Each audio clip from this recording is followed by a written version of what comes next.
સુરત શહેરમાં આવેલા પૂના વિસ્તારમાં 11 વર્ષની બાળકી સાથે વારંવાર બળાત્કાર ગુજારનાર આરોપીને સુરત કોર્ટે કસૂરવાર ઠેરવીને આજીવન કેદ, જીવનના અંતિમ શ્વાસ સુધીની કેદ અને 25,000 રૂપિયા પિયાના દંડનો હુકમ કર્યો હતો. કેસની વિગત એવી છે કે શહેરના પૂના વિસ્તારમાં અત્યંત સામાન્ય વર્ગનો પરિવાર રહે છે.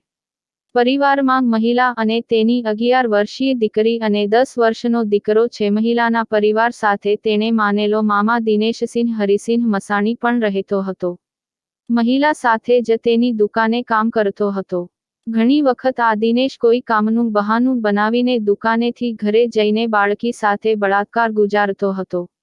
વાસનામાં અંધ દિનેશે 5 સપ્ટેમ્બર, 9 સપ્ટેમ્બર અને 11 સપ્ટેમ્બરના રોજ બાળકી સાથે બળાત્કાર ગુજાર્યો હતો. બાળકીને દુખાવો ઉપડતા તેની માતાને હકીકત જણાવી હતી. મહિલાએ આરોપી દિનેશસિંહ વિરુદ્ધ પૂના પોલીસ સ્ટેશનમાં ફરિયાદ નોંધાવી હતી.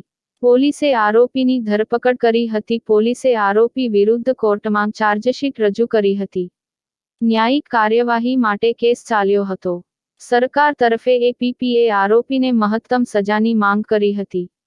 કોર્ટે બંને પક્ષોની દલીલો સાંભળ્યા બાદ આરોપી દિનેશસિંહને કસૂરવાર ઠેરવીને આજીવન કેદ, જીવનના અંતિમ શ્વાસ સુધીની કેદ અને 25,000 રૂપિયા પિયાના દંડનો હુકમ કર્યો હતો. ફરી મળીશું નવા સમાચાર સાથે. જોતા રહો આજકા ભારત સમાચાર. ડાયરેક્ટર જયેશસિંહ દરબાર.